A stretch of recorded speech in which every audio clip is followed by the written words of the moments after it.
So we are now continuing with the fourth unit of the topic, which is, I will say, the heart of the chapter, colligative properties of solution. And now till the end of the topic, unit 4, 5, and 6, we will be only studying about the colligative properties. Now, this is, I know, a totally new term for you. So let us understand from the basic what is meant by colligative properties. Let us take a technical definition, then we will take simplified examples. The property of a solution which will only depend upon number of particles of solute present in the solution and not on other factors like chemical nature of the solute. I repeat, a property of a solution which we measure experimentally, and the value of that property will depend upon only number of particles of the solute. That means if you add lesser amount of solute, you will get a lesser value of the property. If you increase the number of particles in it, the value of property will definitely increase. Okay, so let us now take examples, and there are not many properties like this. In fact, there are only four such properties. First one, relative lowering of vapor pressure, elevation in boiling point, depression in freezing point, and osmotic pressure. We repeat the terms again, what we said. Four colligative properties we know. Relative lowering of vapor pressure. In the previous lecture, we studied about vapor pressure. So now we are going to take something more additional part in that. Then increase in boiling point, elevation, decreasing of freezing point, depression, and a property which perhaps bio students know about it already is osmotic pressure. Few observations about this. Number one, colligative properties, what we are going to study, are only applicable to dilute solutions. If you make a concentrated solutions, then you get some weird results. They will not follow the correct mathematics. Colligative properties are related to each other. In fact, second, third, and fourth property are totally related with the first one. So that's why first property we will be studying in quite detail, which will connect with remaining all the properties. Number three, we study this property only for one basic reason. They give us a method to find molecular mass of the solute. So when you say that a given substance is there, and suppose glucose और glucose का molecular weight है 180 180, अभी हम लोग ये formula पर से calculate करते हैं, लेकिन practically how do you measure the molecular weight of a substance? These are the four methods by which actually scientists determine the molecular weight. Then these properties are only applicable with following conditions. Number one, the solution is dilute, what you said in the first point. Number two, solute has to be non-volatile, and solute will not associate or dissociate. Right? Any doubt about this? I'm taking now an example of a colligative property on the next slide, just to explain what is the meaning of number of particles and all these things. So is it necessary that all three conditions have to be fulfilled? Theoretically, yes, but in unit 6, we will see the last condition is not required. If the particle associate or dissociate, scientists have found out a way to tackle that problem also. That is our entire unit 6. But first and second, yes, needed. नहीं तो property match नहीं होता है. Chalo, let us take an example. This term was discovered by scientist Oswald, and we will take an example to understand colligative property. सबसे simple जो easily किसी के भी समझ में आएगा, that's elevation in boiling point. Okay, watch very carefully. Imagine that we are taking the solvent as water. Water's boiling point, everyone knows, 100 degree. And in this one, I am adding 0.1 mole of urea. Mass wise देखेंगे तो 6 gram. Urea's molecular weight is 60. That is 1 mole. So 6 gram is 0.1 mole. And we understand that boiling point has become of this solution 101 degree Celsius. So 100 degree has become 101. So elevation in boiling point कितना हो गया? 101 minus 100, that is 1 degree Celsius. So basically 6 ग्राम जब मैंने add किया तो boiling point 1 degree से higher हो गया. Imagine now second, if 0.2 mole is added, which is 12 gram, boiling point was found to increase by 2 degree. Now what is changing over here? You can see urea is remaining same. 0.1 मोल में कितने particles रहेंगे? Avogadro number divided by 10, क्योंकि Avogadro number मतलब 1 मोल, तो 0.1 मोल मतलब Avogadro number divided by 10. 0.2 मोल में इसी number को 2 से मल्टीप्लाई करेंगे तो पार्टिकल डबल हो गए, तो देखो बॉइलिंग पॉइंट 2 डिग्री से राइज हो गया. So as number of particles increases, elevation in boiling point increases. Elevation in boiling point is called colligative property. Moreover, this is the same logic what I told you. As number of moles increases, number of solute particles will increase. Therefore, colligative property will also increase. One more observation is, if this same experiment is carried out with 0.1 mole of sucrose or 0.1 mole of glucose or 0.1 mole of fructose, all will show you same elevation of 1 degree. That means the property does not depend upon chemical nature, molecular formula, nothing. It depends upon the number of particles added. Go through this entire thing. Any doubt, please ask me. Sir, is it same scientist, right? Ostwald dilution. Same person, yeah. Yeah. Any other doubt? Perfectly clear. Now we will go on taking details of every colligative property. एक एक property complete करेंगे, फिर उसके related numerical problem करेंगे. बहुत straightforward और simple topic है. Will not have much worries about it, even in the JEE syllabus also. NEET में और सीईटी में तो बहुत सिंपल प्रॉब्लम आते हैं. जेई में इसमें कुछ ज्यादा टफ नहीं आते. It's almost similar. खाली उनका कैलकुलेशन थोड़ा कॉम्प्लेक्स होता है, otherwise formulae are simple. First, we take up the thing what we did last time, vapor pressure and lowering of vapor pressure. Just to recollect, we had seen vapor pressure of a liquid. I coined it as escaping tendency of a liquid. Correct? So if you take a liquid from the surface, molecules will escape away, and we call it as vapor pressure. Now, first is when a non-volatile solute is added to a non-volatile solvent, vapor pressure of the solvent will decrease.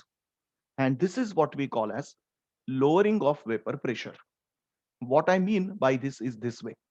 In first diagram, you can see pure solvent is taken. These blue ones are molecules of the solvent. I'm enclosing this container in a closed bell jar just for the experiment purpose. So from the surface, molecules are escaping and they create vapor pressure.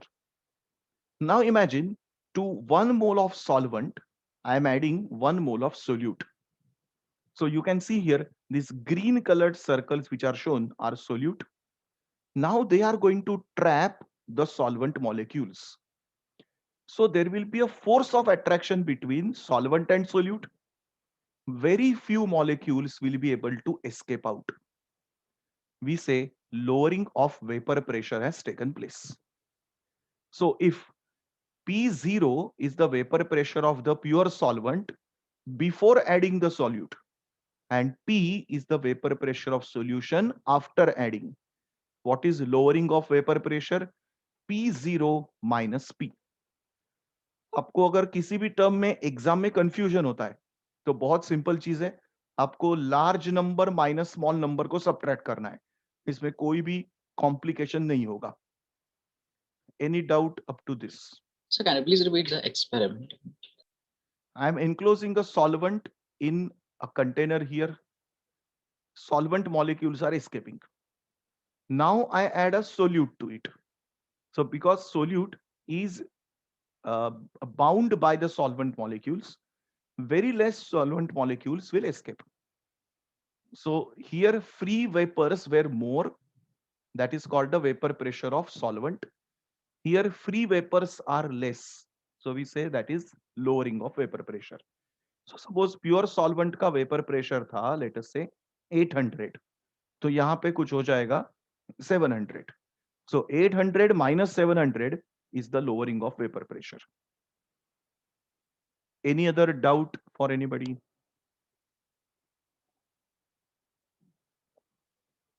Shall we go ahead?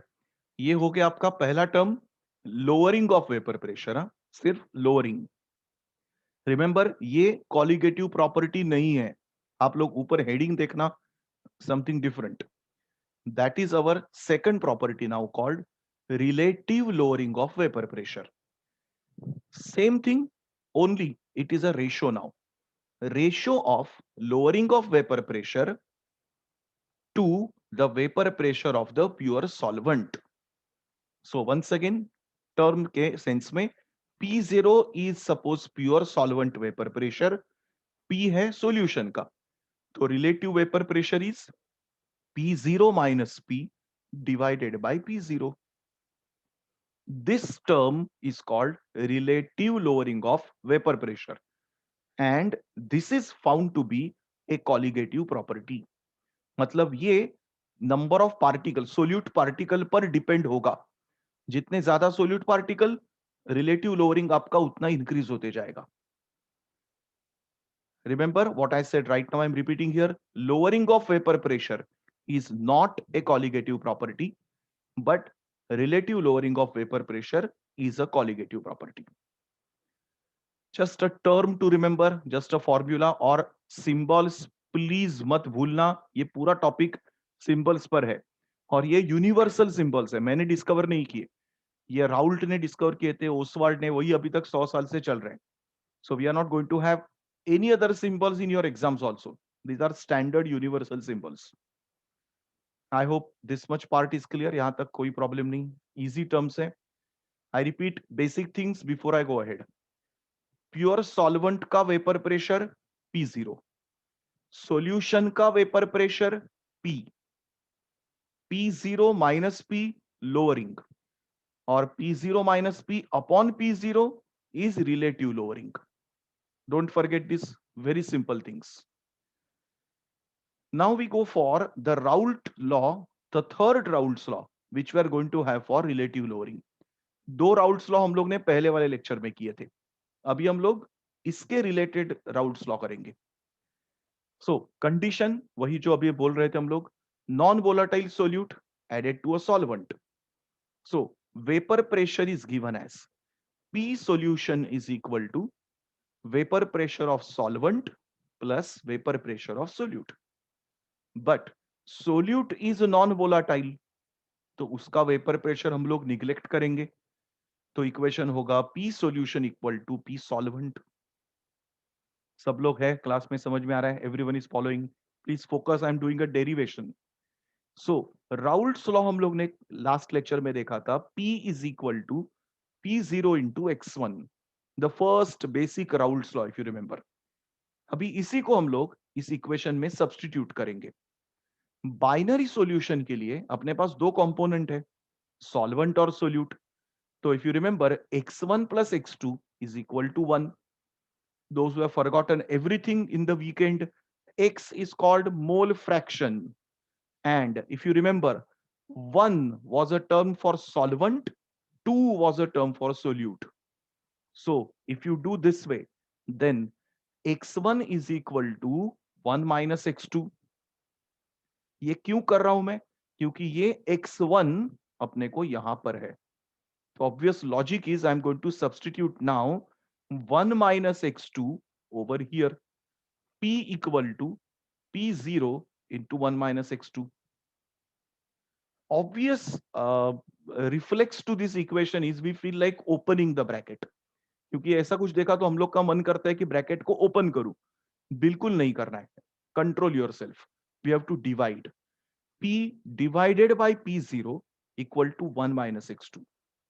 The reason is मुझे धीरे धीरे relative lowering of vapour pressure के पास जाना है.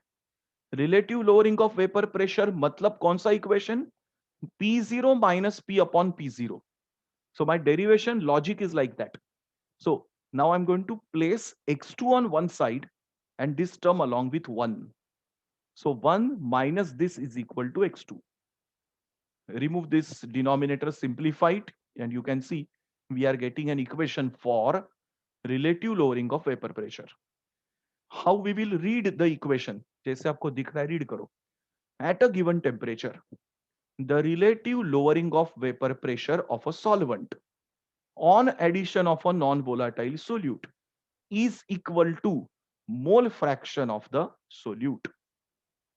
बहुत simple है. Once again, relative lowering of vapor pressure is equal to mole fraction of solute. Chapter के एंड तक, 12th स्टैंडर्ड खत्म होने तक भूलना मत 2 is solute and 1 is solvent. ये मैं कभी भी इस टॉपिक में चेंज नहीं करने वाला हूं, कोई भी नहीं करेगा. Everyone is going to follow this. 2 is solute, 1 is solvent. पूरा डेरिवेशन एक बार देख लो, कुछ नहीं समझा तो पूछो. ये बोर्ड एग्जाम के लिए आता है 2 मार्क के लिए, न्यूमेरिकल प्रॉब्लम के लिए आएगा सिर्फ final equation.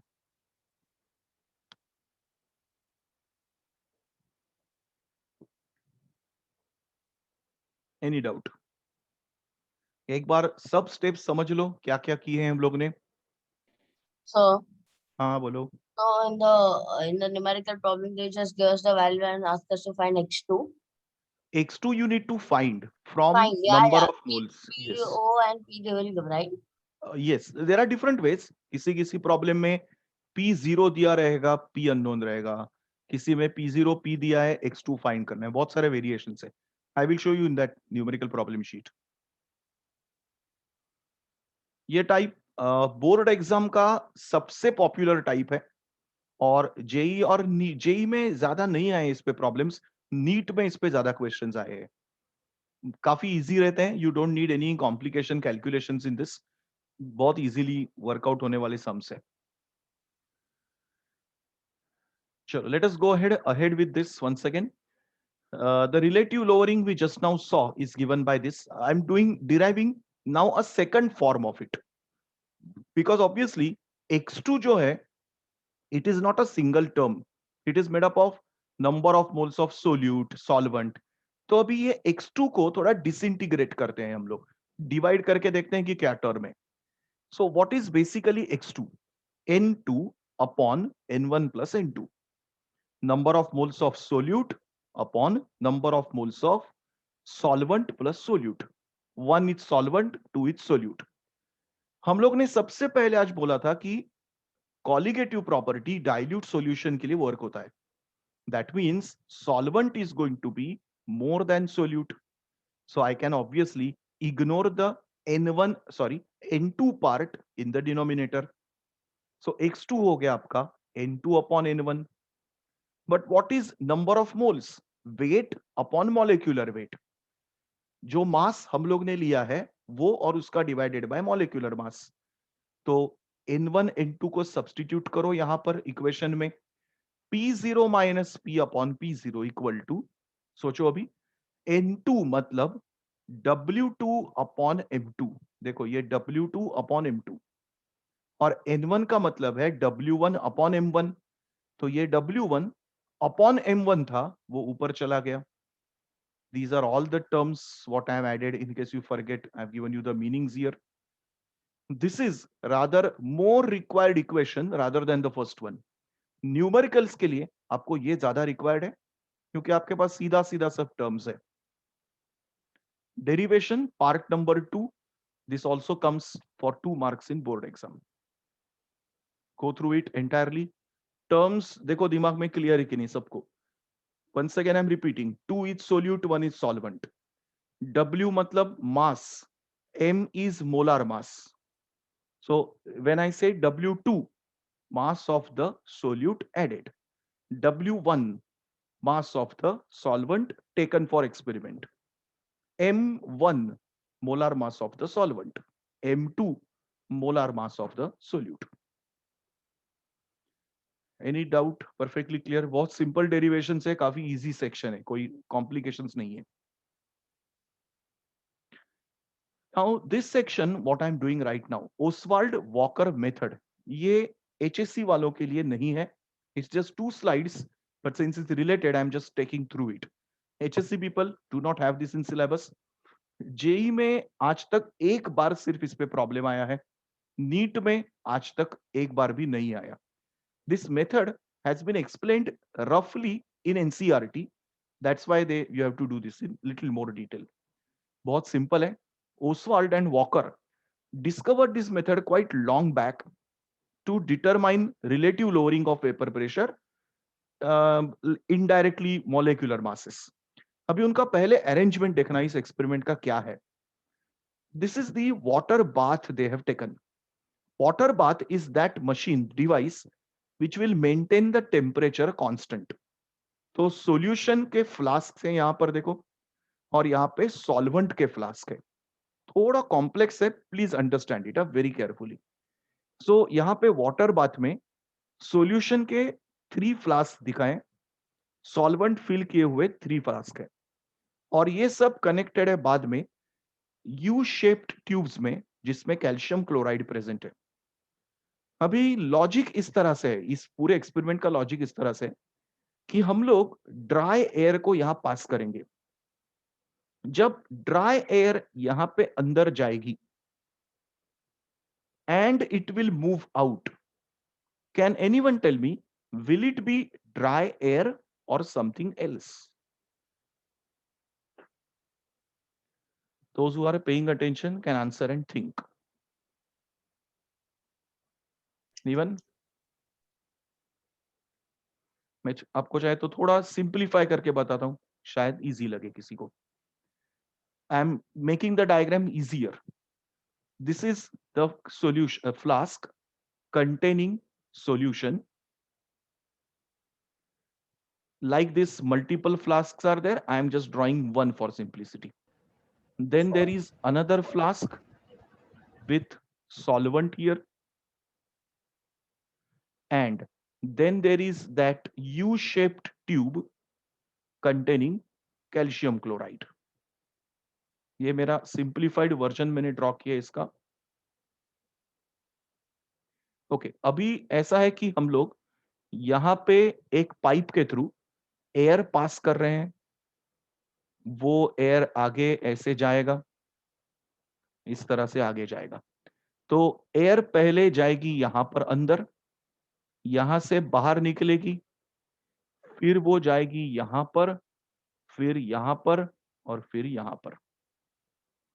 So, have you understood the logic of the experiment? अभी आप सोचो कि ये ड्राई एयर, मतलब जिसमें बिल्कुल मॉइस्चर नहीं है, वो अंदर जा रही है. What will come out? Can anyone think?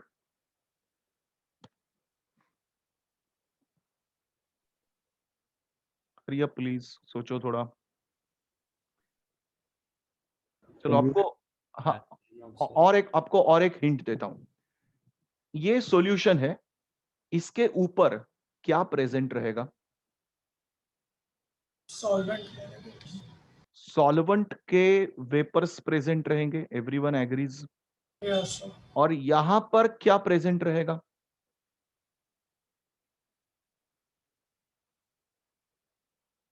Solvent के ही वेपर्स.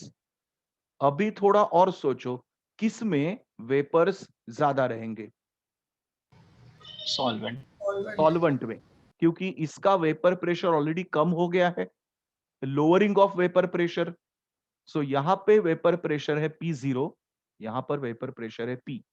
अभी समझ में आया बात करेक्टली क्या चल रहा है एक्सपेरिमेंट में, ओसवाल्ड वॉकर ने क्या सोचा है? अभी कैन यू आंसर मी कि जब ड्राई एयर अंदर आके बाहर जाएगा तो क्या लेके जाएगा?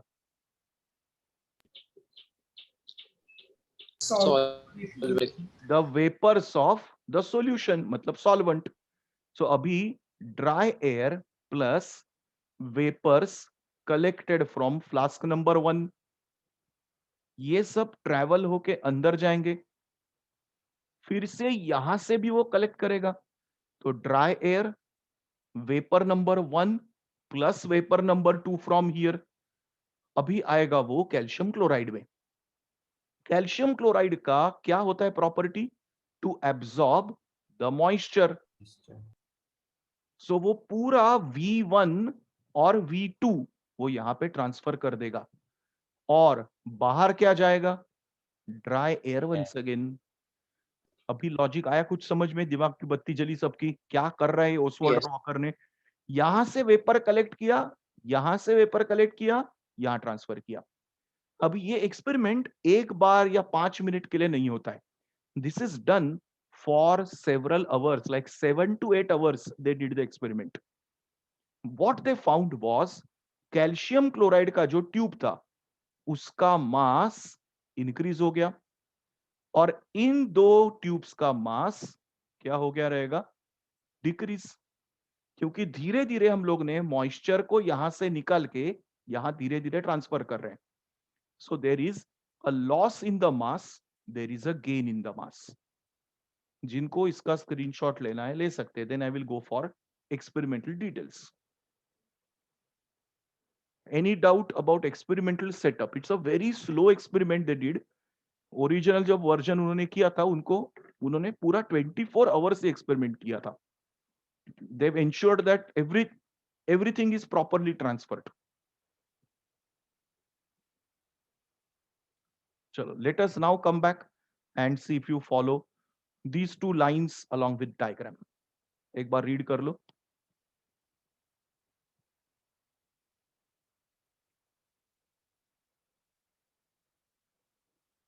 क्या जबरदस्त सोचा रहेगा देखो इन लोगों ने, brilliant thinking. Now based on this we have a equation So, for this. हाँ बोलो। the solution present would be anything, na? Like क्या क्या समझा नहीं? any two compounds. So the solution present Solution would be is, anything. for example, in their experiment, they had taken water here as solvent, and here they took water in which glucose was added. So it's a glucose solution in water made. अभी equation देखो mathematically.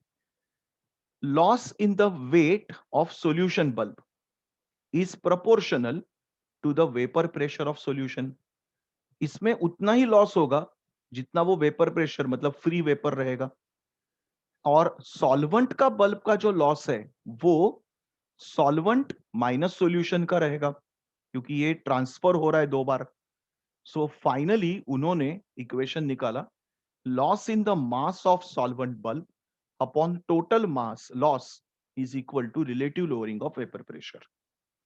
अभी आप सोचोगे loss in the mass of solvent bulb ये क्या है? देखो P0 minus P, and this is taken as total loss, that is दोनों का टोटल, ये दोनों का total P0 minus P plus P।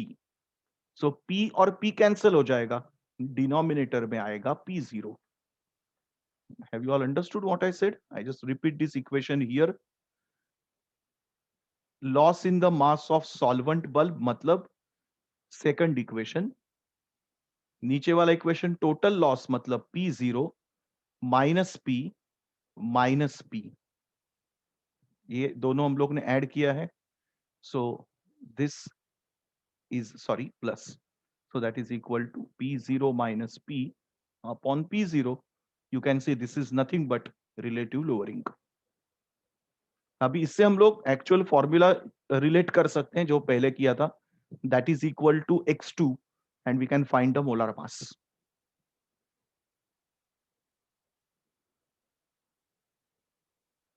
Before I take up elevation in boiling point, let us now take the numerical problems of only this much section.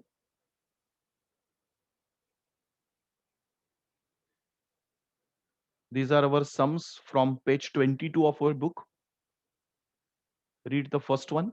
बहुत simple problems है। Only आप problem read करने के time सिर्फ इसके symbols को बरोबर से ध्यान में रखना, नहीं तो गड़बड़ हो जाएगी।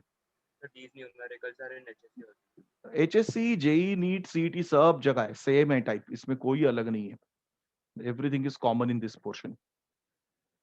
चलो, vapour pressure of solution containing so much kg of solute. अभी ये है सोल्यूट का मास, इसका सिंबल है W2। 0.1 kg of water, mass of solvent. और सेंटेंस देखो, vapour pressure of solution is 27.371. तो ये हो गया आपका P का वैल्यू. कैसे रीड और ट्रांसलेट कर रहे हैं देख लो, वो सबसे इंपॉर्टेंट है. Calculate molar mass of the solute. So M2 is asked. Given that vapor pressure of water, matlab, P0 is 28.065. अपना सॉल्वेंट है वाटर, इसलिए उसका मोलार मास आ गया 18. अभी आप यूनिट्स को कैसे याद रखना है या फिर कैसे मैनेज करना है, मैंने एक सेंटेंस लिखा है. आप लोग यूनिट को कैसे भी रख सकते हो, सिर्फ पेयर का यूनिट सेम होना चाहिए. W1, W2 must have same unit. P and P0 must have same unit. M1, M2 must have same unit. ऐसा कुछ नहीं है कि W1, W2 का ही यूनिट यहां पे होना चाहिए, बिल्कुल नहीं. आप लोग M1, M2 का यूनिट अलग रख सकते हो, W1, W2 का अलग. No problem at all. So here I have tried to keep everything in kilogram. लेकिन मोलेकुलर मास आप यहां पर 18 भी ले सकते थे, तो यहां पे ग्राम आता था फिर. बस everything I have substituted and got an answer of M2. Go through it once.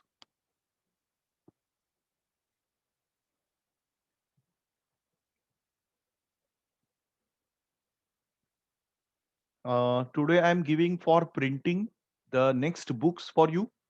That is inorganic chemistry ka next section. I think book number 2 for inorganic for you. D block, F block. Those notes I am giving for printing, and I am giving for printing the DPPs of these topics. ये जो चल रहा है अपना solutions वाला, इसका भी DPP है. उसके साथ में सॉलिड स्टेट का भी डीपीपी है, जो अपना नेक्स्ट चैप्टर है. ये बुक शायद परसों तक मोस्टली रेडी हो जाएंगे. I will give you message, you can go and collect him. Inorganic का ये अपना अभी आएगा, वो लास्ट बुक है. Inorganic will finish with that. इसमें 2 टॉपिक्स आएंगे, डी ब्लॉक, एफ ब्लॉक और कोऑर्डिनेशन कंपाउंड्स. फिजिकल का ऑलरेडी मैंने ये आपको बुक दिया था, वो लास्ट है अपना. फिजिकल खत्म हो गया. अभी सिर्फ ऑर्गेनिक के 2 बुक्स का एक और बुक बाकी है अपना. आप इसके एमसीक्यूज देखोगे तो समझ में आएगा. Exactly same MCQs are there in the DPPs also. कुछ भी अलग नहीं है, बिल्कुल अलग नहीं. चलो नेक्स्ट वन. अभी थोड़ा हायर लेवल कैलकुलेशन. ये मोस्टली एचएससी में आता है, क्योंकि कैलकुलेशन कुछ ज्यादा है यहां पर. जेई में इतना बड़ा कैलकुलेशन मोस्टली नहीं आता है. देखो क्या दिया है. Solution is prepared from so much kg of unknown solute. Solute का मास है, मतलब ये है W2. 112 into 10⁻³ kg of acetone. ये है आपका weight of solvent. Vapour pressure of acetone is so much. तो ये है आपका P0. Calculate vapour pressure of solution. P is question mark. Molar mass is given in kg. So we are taking this here M2. Acetone का molar mass हम लोग ने find किया है. जिनको कुछ आता ही नहीं, सब कुछ भूल चुके हैं कोरोना की वजह से. This is called acetone. That is C3H6O. 12 into 3 36 plus 6 plus 16, that comes out to be 58. ये यहां पे लिखा है मैंने. ये आपको करना पड़ेगा, ये किसी भी एग्जाम में नहीं मिलता है, एचएससी में भी नहीं रहेगा. Okay. So molecular weight of solvent, जैसे यहां पे देखो वाटर का 18, ये आपको ही करना पड़ेगा. नेक्स्ट अभी देख लो equation. P0 upon P upon minus P0 upon P. W2 M1 upon M2 W1. P is unknown for us, rest everything is given. अभी यहां पर जब आप कैलकुलेट करोगे एक्चुअली, तो देख लो इसमें स्टेप्स क्या है. पहले तो आप RHS को कंप्लीटली सॉल्व करके एक नंबर लेके आ जाओ. Then you cross multiply this 0.5 to 6 on this side, so that you get another answer now. Then you subtract and get the final answer. ये स्टेप्स ध्यान में रखना. इसमें कैलकुलेशन में एरर्स सबसे कम होता है. First, evaluate RHS, cross multiply denominator, then subtract and get the answer. Error chances are least. दूसरे कोई स्टूडेंट्स है जो थोड़ा ज्यादा मैथ्स सोचते हैं, वो थोड़ा दूसरे तरीके से करने जाते हैं और फिर बोलते हैं कि हमारा आंसर गलत हो गया, क्योंकि वो लोग मोस्टली उस स्टेप्स में मिस्टेक करते हैं. क्या स्टेप से बताता हूं वो लोग क्या करते हैं. 0.526 minus p upon 0.526. They distribute this denominator and make it like this. इस तरह से वो सॉल्व करने जाते हैं. आपका मैथ्स बहुत अच्छा है, आप कर सकते हो, मुझे कोई प्रॉब्लम नहीं, लेकिन जितना मैंने एग्जाम में देखा है, जो लोग इस तरह से मेथड में करते हैं कहीं ना कहीं फंस जाते हैं and their calculation later on becomes problematic. Better you go through a simple method, chances of errors are least. So Okay. your question 2 is not there. अरे वही तो अभी दिखा रहा हूँ. क्वेश्चन 1 मैंने सॉल्व किया है, 3 सॉल्व किया है, 4th कर रहा हूं और यहाँ पे नीचे लिखा है मैंने 1, 3 and 4 are solved, practice the remaining problems. Okay, कुछ तो थोड़ा आपको करें ऐसा मैं सोच रहा हूँ. सब कुछ मैंने किया तो मुझे 12th में फिर से थोड़ी बैठना है. 4th वन थोड़ा अलग है, इस मतलब जहां जहां पे अलग टाइप है उतना ही मैंने दिखाया, जो सिमिलर है मैंने फिर से रिपीट नहीं किया. चलो next one. Vapour pressure of water, मतलब ये सॉल्वेंट का वेपर प्रेशर है. सो डेटा थोड़ा नेक्स्ट पेज पे गए, यहाँ पे P0. Calculate vapour pressure of 5% aqueous solution of urea. So urea का मास 5 ग्राम, 5%, तो इसके लिए मास ऑफ W1 कितना होगा. देखो 5% का मतलब है solute is 5 gram, solution is 100 gram. Please be careful. So solvent will be 95 gram. ये है यहां पर 95. Many students commit a mistake. They take W1 as 100 and their answer go wrong. Solution is 100, solvent is 95. फिर आपको यहाँ पे water का molar mass, urea का मोलर मास, बस बाकी कुछ है नहीं प्रॉब्लम में. सब्स्टिट्यूट करो और पी निकालो. यहाँ पे मैंने स्टेप्स फिर से एक्सप्लेन नहीं किए, वही स्टेप करना है आपको. पहले इसको इवेल्युएट करेंगे, इसे क्रॉस मल्टीप्लाई करेंगे और फिर सब्ट्रैक्ट करेंगे. That's a final answer. I hope this type is easy. इसमें कोई भी एक्स्ट्रा सम्स मैंने नहीं डाले, जरूरत ही नहीं है. मैंने बाद में जो एलिवेशन इन बॉइलिंग पॉइंट वाला है, इसमें एक्स्ट्रा सम्स दिए हैं जो आपको वहां पे जेई नीट में आते हैं. इसमें सब कुछ सेम ही है, nothing extra. We come to the second property, that is called elevation in boiling point. Today we will be able to complete elevation in boiling point and depression in freezing point along with problems. Tomorrow's lecture we will take the largest property, osmotic pressure. तो अपना colligative properties तक पूरा complete हो जाएगा. Then we will go for association dissociation in the next lecture and chapter will be over. So 2 more lectures after tomorrow and after next after that. Elevation in boiling point मैंने आपको पहले भी सबसे second slide में बताया था. We know the meaning already. First we will see what is boiling point. ये भी लास्ट लेक्चर में देखा था. The temperature at which vapour pressure of liquid becomes equal to the atmospheric pressure. We measure it at 1 atmosphere या फिर 760 millimetre of mercury और 760 Tor. और ये ग्राफ हम लोगों ने लास्ट टाइम देखा था, वही मैंने कॉपी किया है फिर से. वेपर प्रेशर इंक्रीजेस और वो वेपर प्रेशर हम लोग जब 760 टॉर हो जाएगा, we measure the temperature, that's the boiling point. Any doubt before I go ahead? ये हम लोग ने सिर्फ रिवाइज किया बॉइलिंग पॉइंट क्या है. अभी एलिवेशन देखेंगे. whenever we add a non-volatile solute to the solvent, vapor pressure will decrease and boiling point will increase. The difference in the boiling point of solution and pure solvent is called boiling point elevation. This is denoted with a symbol delta TB, which is equal to T मतलब boiling point of solution and T degree boiling point of the pure solvent. अभी इसका graph बहुत carefully आप समझ लो. It's one of the most complicated graph to understand. The graph is this way, and we need to read the graph in this direction. Let me explain all the terms in the graph. ये आपको exam में भी plot करने आता है boards में, और वैसे भी आपको ये समझना बहुत रिक्वायर्ड है. जैसे पार्ट बाय पार्ट दिखा रहा हूं, देखते जाओ, पूरा ग्राफ एक साथ मत देखना. Number 1, the graph is plotted of vapour pressure against temperature. Temperature Celsius में भी हो सकता है, इन्होंने केल्विन लिखा है, नॉट नेसेसरी.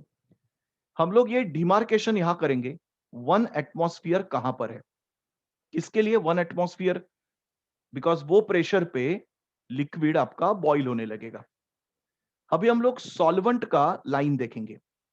सॉल्वेंट का वेपर प्रेशर, तो जैसे पहले ग्राफ था ये वाला, इसी ग्राफ का एक छोटा सा लाइन, छोटा सेगमेंट हम लोग ने वहां ड्रॉ किया है. तो इमेजिन करो ये वो छोटा सेगमेंट है सॉल्वेंट का, और इसमें यहां पर 1 एटमॉस्फेयर प्रेशर है. तो ये टेम्परेचर आएगा T0, मतलब वेपर प्रेशर ऑफ सॉल्वेंट. ये लाइन सबके समझ में आ गई करेक्टली, पैरेलल कैसे है. अभी लाइन आप देखो सॉल्यूशन की. Can anyone tell me why solution line is down over here, why not about this? Anybody? Because vapor pressure of Because vapor vapour decreases. Pressure decreases. तो वो एग्जैक्टली पैरेलल है railway के line जैसा, लेकिन नीचे की तरफ. तो आप दो रेलवे लाइन जैसा आप पैरेलल सेगमेंट ड्रॉ करो. थोड़ा कर्वेचर है, नॉट एग्जैक्टली स्ट्रेट लाइन. अभी 1 एटमॉस्फेयर पे देखो कि ये कहां मैच हो रहा है, और वो पॉइंट आप नीचे ड्रॉ करो. ये है आपका सॉल्यूशन का बॉइलिंग पॉइंट. तो सोचो, अगर वाटर का बॉइलिंग पॉइंट यहां पर था 100 डिग्री, तो ग्लूकोज डालने के बाद वो आ गया सपोज 102 डिग्री. तो इस डिफरेंस को हम लोग बोलेंगे delta TB. Has everyone understood how to read the graph and how to draw the graph? Perfectly clear? Yes, sir. ये जब आप एग्जाम में ड्रॉ करोगे ना, तो इसका एक आपको मैं ट्रिक में हमेशा क्लासरूम में देता था, ये कि ड्रॉ कैसे करना है. आपको यहाँ पे बता दो, आप थोड़ा ध्यान में रखो, so that you know your graph doesn't go wrong. Graph draw करने के टाइम आप लोग पहले से ही ये 1 एटमॉस्फेयर का लाइन आपको ड्रॉ करके रखना है. जब एग्जाम में ड्रॉ करोगे तो ये आपका 1 एटमॉस्फेयर का लाइन. और अभी आप सॉल्वेंट का लाइन ड्रॉ करोगे, तो सॉल्वेंट का लाइन कुछ इस तरह से आएगा. तो आपको पता है कि यहां पर वो 1 एटमॉस्फेयर को मीट हो रहा है, तो इसी को आप नीचे की तरफ ड्रॉ करो.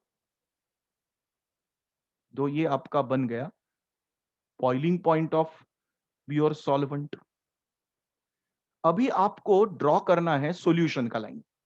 तो आप क्या करो, इसको थोड़ा पहले से ही सोच के रखो कि कितना डिस्टेंस पे रखोगे. आप खुद से प्लान करके रखो, और इसको आप इस तरह से ड्रॉ करके ऑलरेडी रखो. Understood the trick? तो अभी आप इसमें से खुद सोच समझ के एक अपना पैरेलल लाइन ड्रॉ करो. तो ये सॉल्वेंट का, ये सॉल्यूशन का, ये है सॉल्वेंट, ये है सॉल्यूशन. इसमें क्या होगा, आपका ग्राफ जो है वो एकदम डिस्टेंस वाला अच्छी तरह आएगा. आप लोग अगर विदाउट सोचे समझे ड्रॉ करोगे ना, तो क्या हाल होता है मैं आपको दिखाता हूं. आप ऐसे ड्रॉ करोगे, और majority students they draw it like this. ये ड्रॉ कर देते हैं, फिर ये इस तरह से ड्रॉ करते हैं. इसमें क्या हो जाता है, कभी कभी पेपर में ये बहुत नजदीक आ जाता है. अगर ऐसे कुछ हो गया तो आपका ग्राफ बहुत गंदा दिखेगा. तो आप लोग अपना ये डिस्टेंस डिसाइड करो और ये उल्टा ग्राफ ड्रॉ करो. ओके, मैं आपके लिए स्टेप्स यहाँ पे मार्क करता हूं. Step 1 Y axis, step 2 X axis, step 3 1 atmosphere का डिमार्केशन लाइन, स्टेप 4 सॉल्वेंट वाला, स्टेप 5 उसका T0, स्टेप 6 ये डिसाइड करो डिस्टेंस आप जितना चाहे, फिर ये ड्रॉ करो, और फिर ये ड्रॉ करो। आपका ग्राफ कभी गलत नहीं जाएगा। ये ग्राफ एग्जाम में 2 मार्क के लिए बोर्ड्स में आता है। Using a simple trick you can get a very nice graph. Take a screenshot, please remember it.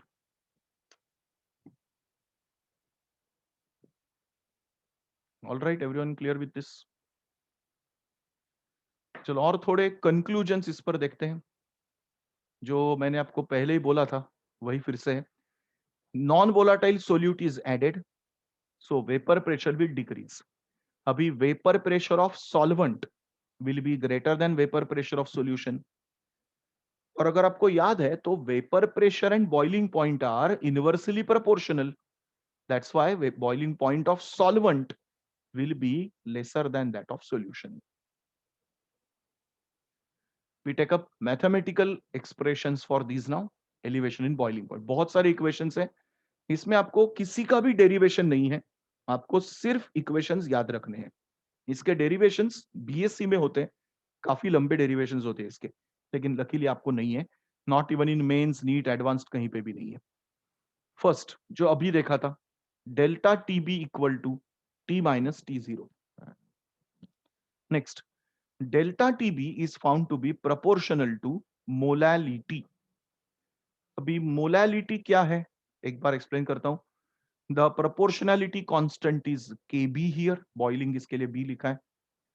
अब ये मोलालिटी क्या है, इसका यहां पे इक्वेशन है।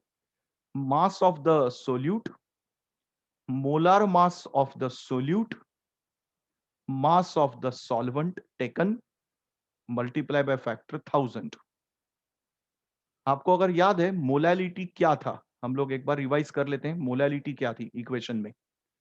Molality is equal to number of moles of solute divided by mass of the solvent taken.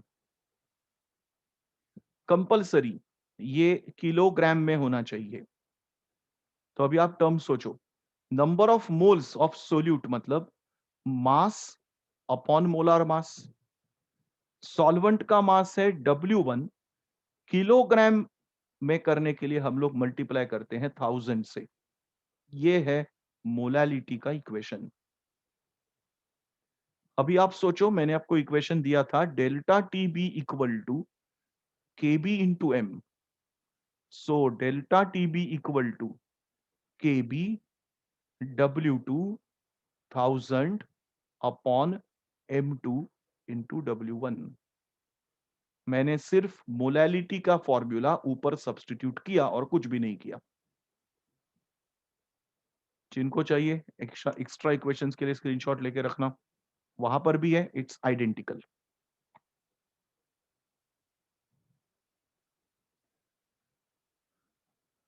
उसी equation को M2 को सब्जेक्ट करके मैंने इक्वेशन बनाया है। तो M2 LHS में गया, डेल्टा TB यहां पर आया, नो न्यू इक्वेशन।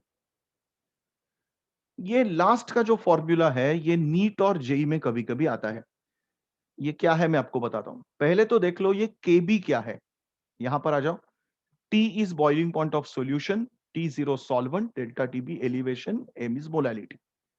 अभी ये जो प्रोपोर्शनैलिटी कांस्टेंट है इसको कहते हैं बॉइलिंग पॉइंट कांस्टेंट और मोलाल एलिवेशन कांस्टेंट और इब्यूलियोस्कोपिक constant.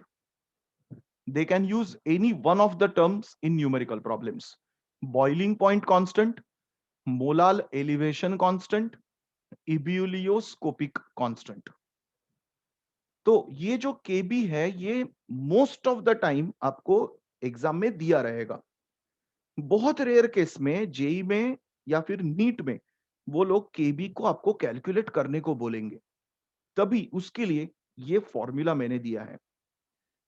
This is containing M1 मतलब molecular weight of the solvent, R is gas constant, boiling point of the solvent जो ऊपर था T0 वही है, डेल्टा H मतलब मोलार एंथैल्पी ऑफ वेपराइजेशन। अगर ये इसकी जगह लेटेंट हीट देते हैं तो ये फॉर्मूला यूज करना पड़ेगा।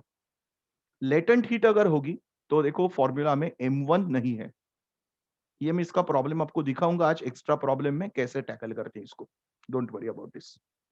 आपको ए टू ई मतलब एक्चुअली एबीसीडी 4 ही फॉर्मूले हैं, एक्चुअली वैसे देखेंगे तो 3 ही है, ए सी एंड डी, ये 3 ही फॉर्मूले, बाकी की तो फॉर ट्रांसफॉर्मेशन है। Some conclusions and observations perhaps. From this equation, we understand that elevation in boiling point is proportional to molality. और कोई भी दो इक्विमोलल सॉल्यूशन है, ऐसे सॉल्यूशन जिसका मोलालिटी सेम है, they will produce same elevation in boiling point. This is known as Raoult's law for elevation in boiling point.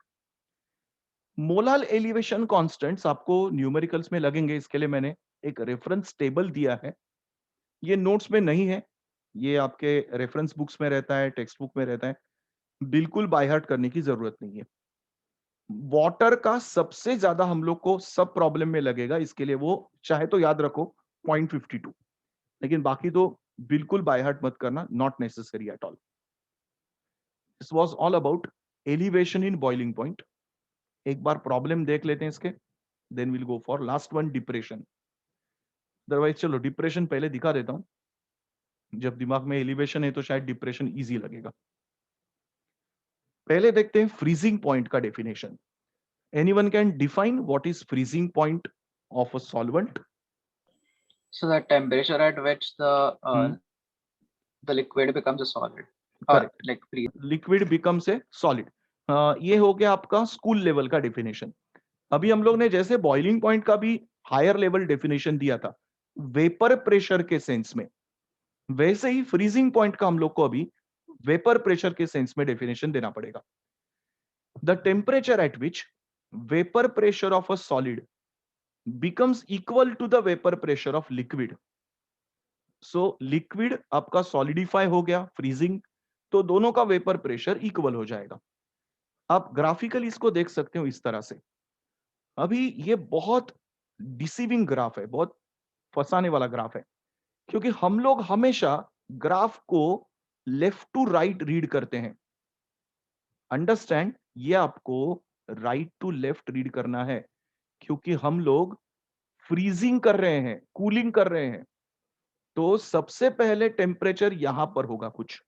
तो मैं आपको दिखाता हूं ग्राफ आप किस तरह से रीड करोगे। यहां पर तो आपने वाटर चालू किया, तो वाटर यहां पर है, ये है आपका vapour pressure of the water somewhere.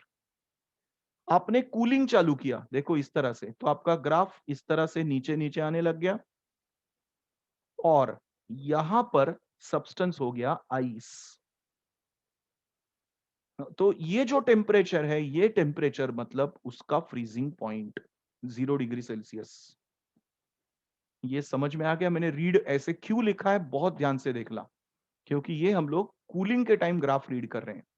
नीचे वाला ग्राफ बिल्कुल अभी मत देखना, वो हम लोग नेक्स्ट सेक्शन में देखेंगे, नेक्स्ट स्लाइड में देखेंगे। Now let us come to depression in freezing point.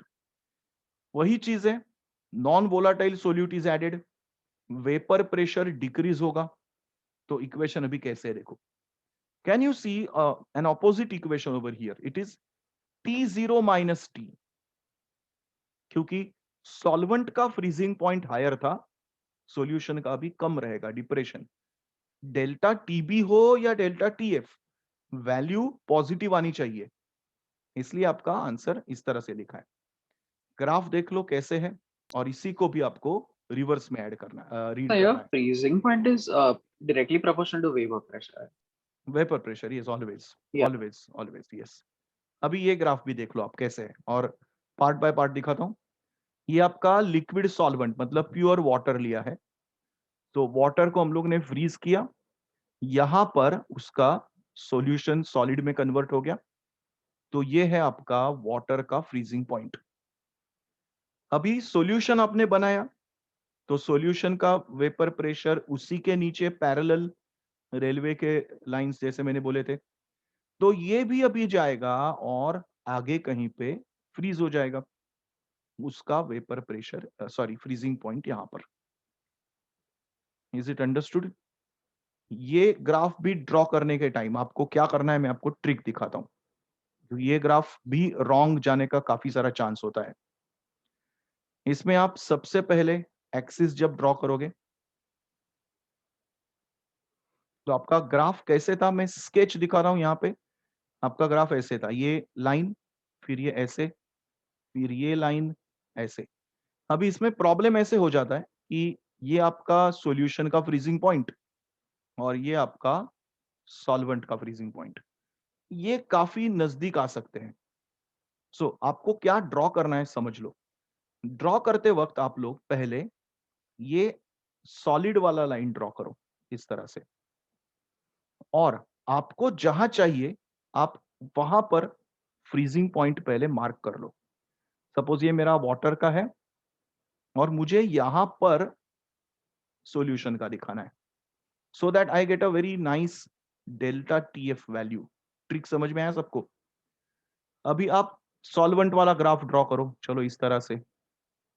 ये हो गया सॉल्वेंट और फिर ये उसका फ्रोजन सॉल्वेंट। अभी आपको सॉल्यूशन आपको पता है यहां पे दिखाना है मुझे, बस इसे पैरेलल लाइन ड्रॉ करो। You will never get wrong graph. This is your delta TF. So steps मैंने क्या बोले थे? स्टेप 1, स्टेप 2, स्टेप 3, फिर स्टेप 4 और स्टेप 5। डिफरेंस समझ लो। फिर ये दो लाइंस ड्रॉ करो, आपका परफेक्ट ग्राफ रेडी। ये है सॉल्यूशन वाला। Please take a screenshot of this, don't forget.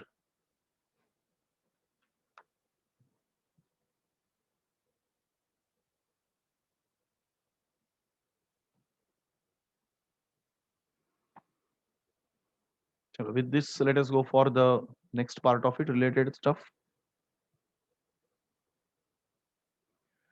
Mathematical expressions में कुछ बोलूंगा भी नहीं, आप खुद देख लो, आपको पूरा का पूरा सब कुछ सेम दिखेगा। सिर्फ बी की जगह पे एफ है, फ्रीजिंग, इसको कहते हैं cryoscopic constant. Each and everything is identical, कुछ भी चेंज नहीं। वहां पर वेपराइजेशन था, यहां पर फ्यूजन है। मैंने पूरा स्लाइड वैसे ही कॉपी करके बी को एफ किया है, आपको भी वैसे ही याद रखना है। Few observations before we close the things. Experimentally, you have to know the names of the processes. ये जो बॉइलिंग पॉइंट के हैं उनके दो मेथड्स होते हैं, Beckman method and Cottrell method. आपको बिल्कुल डिटेल सिलेबस में नहीं है। और मोलाल डिप्रेशन का वैसे ही टेबल मैंने यहाँ पे देके रखा है। इसमें से आप चाहे तो वाटर की वैल्यू याद कर सकते हो 1.86, other values you need not remember. One application of it known as anti-freeze solutions. When you're using automobiles, cars or anything, there is one device in it called radiator. Radiator's main function is to remove the heat which is produced during the engine working. उसमें mostly water या फिर कोई तो water का solution use होता है। सो radiator जब use होगा तो वाटर उसमें से हीट एब्जॉर्ब करेगा, it will throw out using a fan. Cold countries में जब टेम्परेचर 0 डिग्री के नीचे जाएगा तो रेडिएटर का वाटर बन जाता है ice. Anti freeze is that solution which we need to add to this radiator solution. Mostly ethylene glycol is used, which brings down the freezing point of water too much, और वो usually फिर can work properly. तो जब winter आता है तो ये cold countries में जैसे हम लोग कार का मेंटेनेंस करते हैं, उनको इसका मेंटेनेंस करना पड़ता है, and they need to add it, not to go to anything outside India. India में जितने उत्तराखंड, उत्तरांचल, शिमला, ये सब एरियाज है, यहाँ पर भी कश्मीर, यहाँ पर भी उनको ये सब चीज करना पड़ता है। They have to add anti freeze solutions in radiators so that their car or two-wheeler functions properly. Let us come to the numerical problems of this.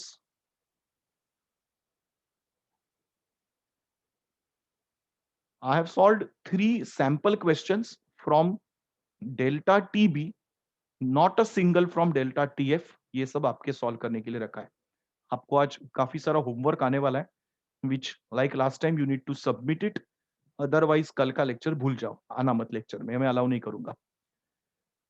First equation, 0.15 molal solution of a substance boils at this much Kelvin. Calculate molal elevation constant of water. समझ लो carefully, molality is given, that is m, water का boiling point है, solution का boiling point है, T and T0। So सबसे पहले मैंने calculate किया delta TB, delta TB equal to KB into M, and I found out KB. अगर आप लोगों ने केबी का यूनिट पे थोड़ा ध्यान नहीं दिया था तो अभी देख लो, केल्विन मोल पर KG. Next quite similar but अभी मोलर मास रिलेटेड है। 1.9 10⁻² kg of ammonia, 400 gram of water. तो पहले मैंने ये सोल्यूट का मास लिखा, सॉल्वेंट का मास लिखा है। केबी दिया हुआ है, M1 अमोनिया का मोलार मास है 17, डेल्टा टीबी हमें फाइंड करना है। Simple substitution, get an answer. Usually delta TB को हम लोग यूनिट नहीं लिखते हैं क्योंकि ये डिग्री है, सेल्सियस है, केल्विन है, अपने को पता नहीं। सिर्फ डिग्री लिखते हैं या फिर सिर्फ नंबर लिखते हैं।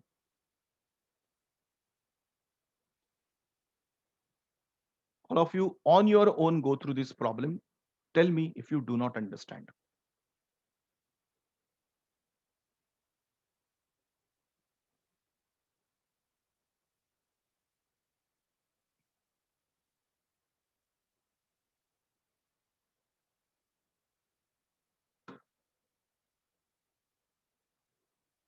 Have you all understood what we have done in this? हम लोगों ने सल्फर का मॉलिक्यूलर फॉर्मूला डिस्कवर किया है। आप जो जो मॉलिक्यूलर फॉर्मूले कहीं डिस्कवर करते हो एलिमेंट्स के, एटॉमिसिटी, वो इसी मेथड से यूजुअली फाइंड होते हैं। Another method is of course empirical formula, जो हम लोगों ने 11th में किया था।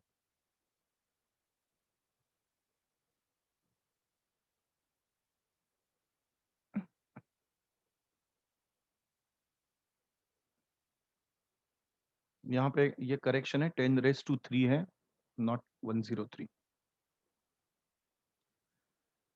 Remaining problems and all depression in freezing point are for your practice. Now, this is a problem coming from Oswald Walker method. Okay, let me show you the homework part of it. And after that, if HSC students are there, they can leave also, no problem for me.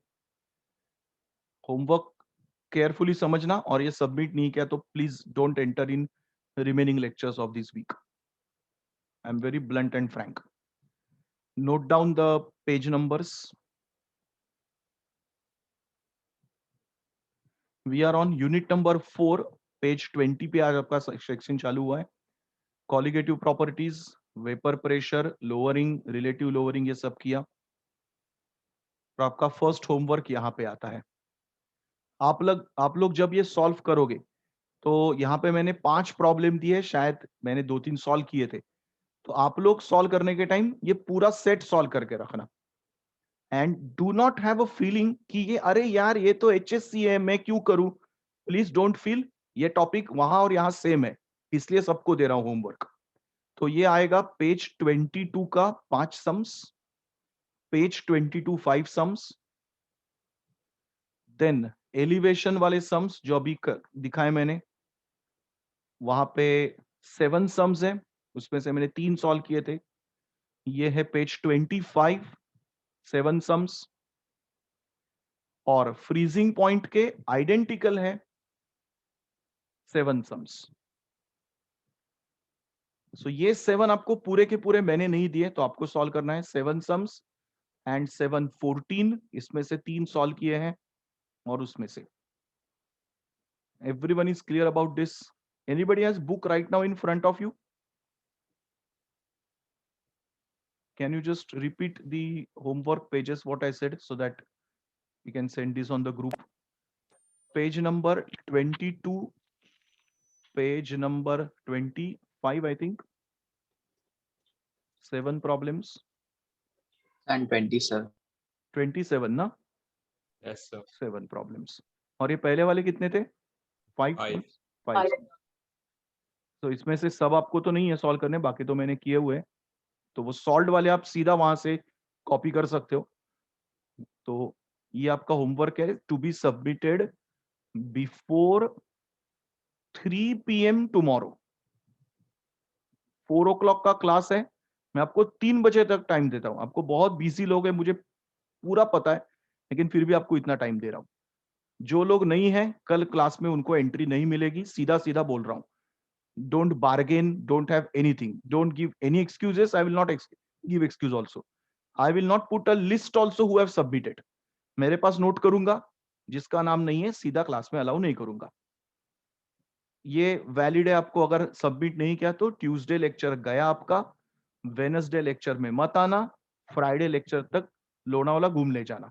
सब लोग जा रहे हैं, वैसे भी आप लोग भी निकल जाओ, सीधे 3 लेक्चर गायब हो जाओ। डी ब्लॉक एफ ब्लॉक का बेसिक मिस करो 2 लेक्चर का, सिंपल।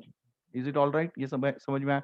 स्क्रीनशॉट ले लो, और बहुत बिजी लोग हैं, इसके लिए आप लोग ग्रुप पे डाल दो एक जन कोई तो।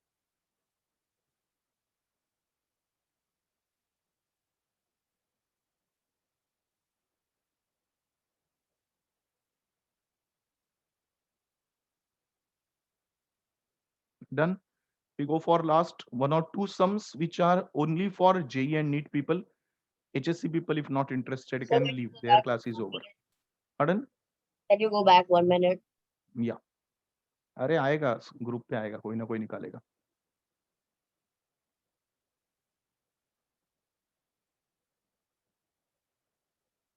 Then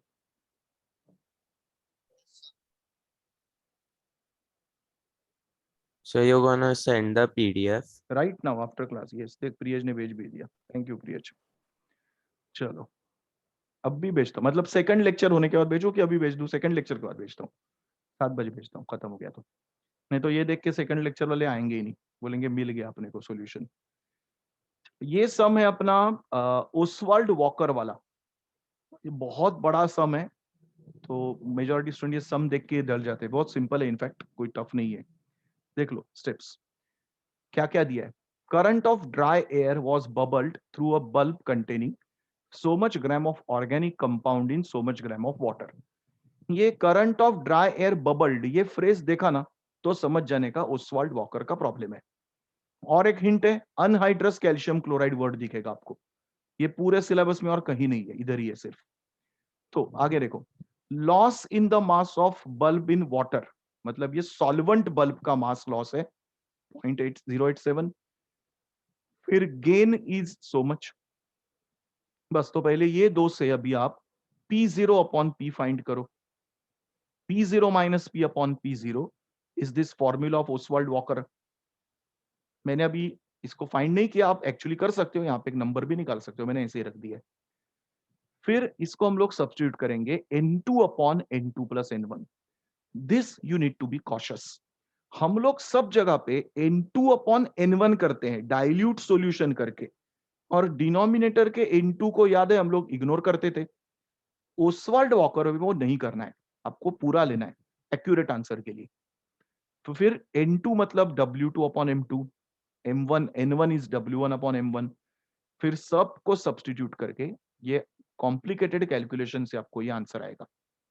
as I said, JEE के सभी बुक्स में ये दिया हुआ है, नीट में भी दिया है, लेकिन एग्जाम में नहीं आया ज्यादा अभी तक। If I remember correct, JEE में सिर्फ एक बार पूछा है। ये है वो फॉर्मूला जिससे हम लोग केबी या केएफ का वैल्यू फाइंड करते हैं, वो वाला। कैलकुलेट मोलार डिप्रेशन कांस्टेंट, तो ये फॉर्मूला देखो, R T0 square upon 1000 LV।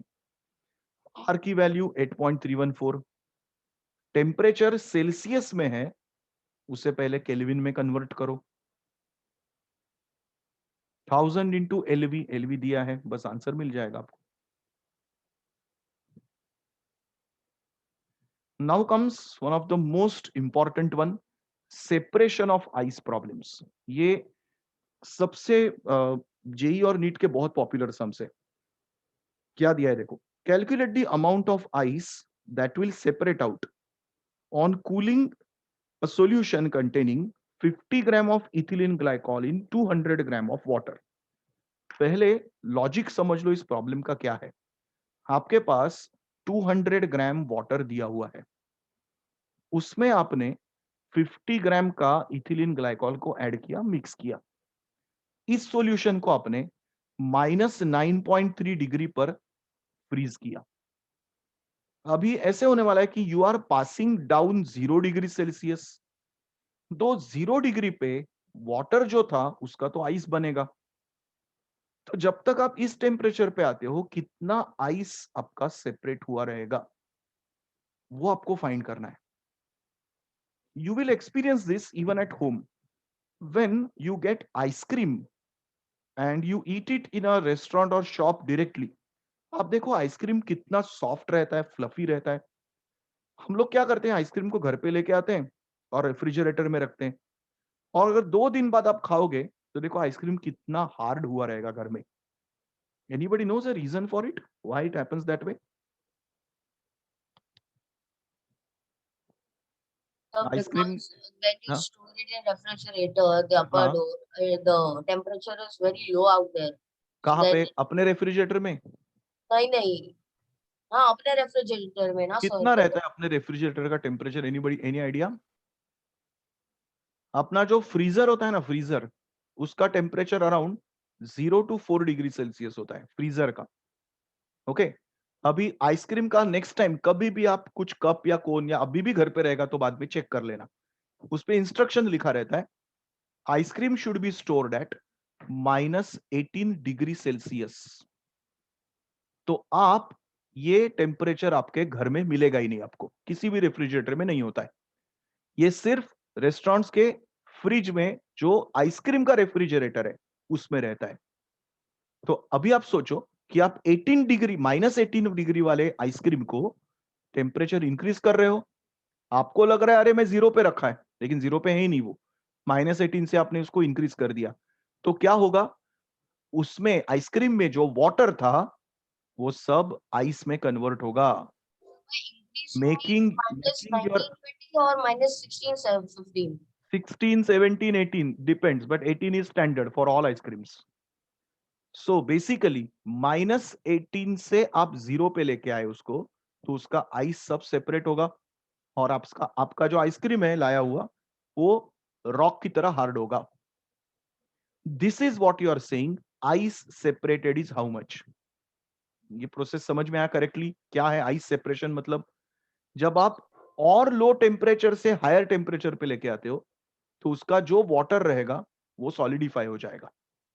Now see the problem, if you understood the case, problem is not difficult. अपने पास सोल्यूट का मास है 50 ग्राम, सॉल्वेंट का मास है 200 ग्राम। यहां पे नहीं लिखा है, मोलर मास लिखा है। तो अभी हम लोग मास ऑफ सॉल्वेंट फाइंड करते हैं इसमें, that is 1000 kfw2 upon delta TF into W1। ये है 161.3। हम लोगों ने कितना सॉल्वेंट लिया था? 200 ग्राम। लेकिन इसमें कितना कैलकुलेट होके आ रहा है? जो सब्ट्रैक्शन है उतना आइस सेपरेट होगा। So basically this is something like, ये हम लोगों ने थियोरटिकली W1 निकाला, ये हम लोगों ने प्रैक्टिकली जो W1 लिया था, दोनों का subtraction is mass of ice. Sir, but I didn't get this. Like, if you bring it from a lower to higher temperature, it should melt, right? Because, for example, for अरे ice, हाँ, when you take it but out you from are, freeze and हाँ you are बाहर रखते taking हो, it तभी तो पिघल जाता है वो। Correct. So at that time you are going from this temperature to something like 30 degree outside। तो यहाँ So पे the freezing point will also be freezing 0, point na? Achieve किया है ना लगभग। Yeah. तो फ्रीजिंग पॉइंट में तो फ्रीज नहीं होगा तो और क्या होगा? Okay, yeah, got it. Got it? और इसलिए वो melting आइस है। मेल्टिंग तो मतलब वो रूम टेम्परेचर पे तो मेल्ट ही होने वाला है। 30 डिग्री, मुंबई का टेम्परेचर 30, 32, अभी 32 दिख रहा है मेरे को, 32 टेम्परेचर है, वो तो मेल्ट ही होने वाला है। That is not big deal For in that. example, if we keep the ice cream out in the air like ice, then it will melt. But freezer correct, में रखा so it won't. हाँ absolutely correct. तो वो separation होगा तभी। तू दुकान से लेके आएगा और सामने रखेगा तो वो मेल्ट ही होने वाला है, उसको फ्रीजिंग पॉइंट अचीव करने का चांस ही नहीं मिला। यहाँ पे हम लोग पागलपन क्या करते हैं, घर में रेफ्रिजरेशन में करते हैं ना, तो we keep it at freezing point, so that creates a trouble. That's why ice cream कभी घर में स्टोर मत करना, लेके आ जाओ, खाओ, खत्म कर दो, स्टोर मत करो, नहीं तो आइस खाना पड़ेगा। ऐसे वाला आप आइसक्रीम खाओगे ना, तो आपको डेफिनेटली गले का प्रॉब्लम होगा, गला बैठ जाएगा आपका, क्योंकि आप आइसक्रीम प्लस आइस खा रहे हो। वहां पे तो आप बट दुकान बाद से में खाओगे ना, कुछ नहीं होता है। 2-3 दिन बाद आफ्टर आइस फॉर्म हो गया, फिर बाद में हम्म, बाहर रख के नॉर्मल टेम्परेचर में फिर तो खा हाँ, सकते हैं ना, वंस इट स्टार्ट खा मेल्टिंग। सकते हैं, पी सकते हैं, खा नहीं सकते, पी सकते हैं फिर हाँ भी। यार, ड्रिंक। चलो नेक्स्ट वन। अभी ये प्रॉब्लम में इसी को थोड़ा कॉम्प्लेक्स किया है। This is the most difficult problem you can get in this set. इसमें अभी यहाँ पे सीधा मैंने मास ऑफ सोल्यूट सॉल्वेंट ये सब दिया था, अभी यहाँ पे थोड़ा कॉम्प्लिकेटेड है।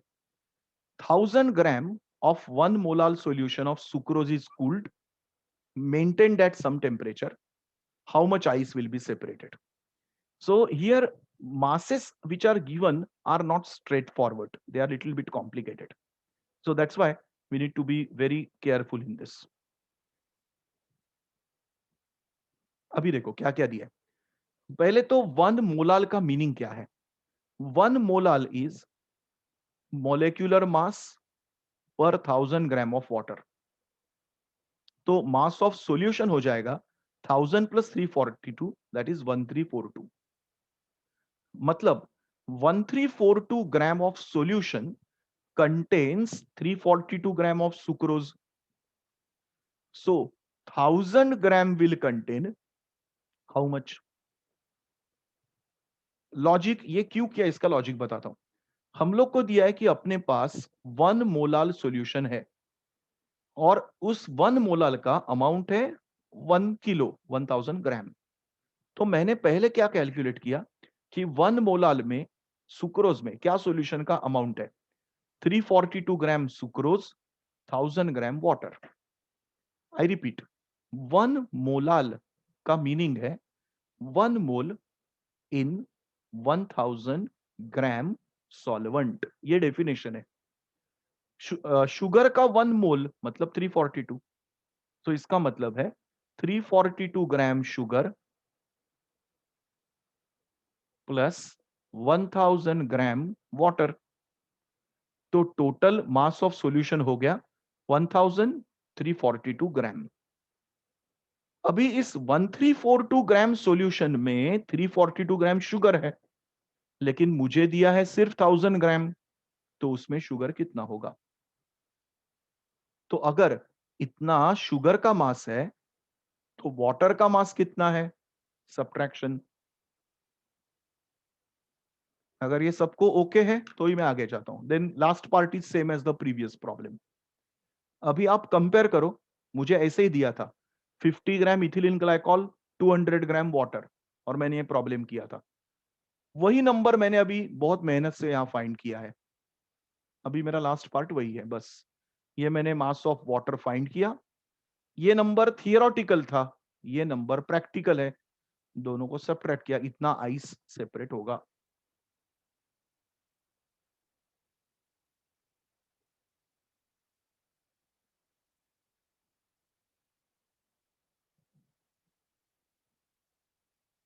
Everyone finished? Absolutely no problem in this.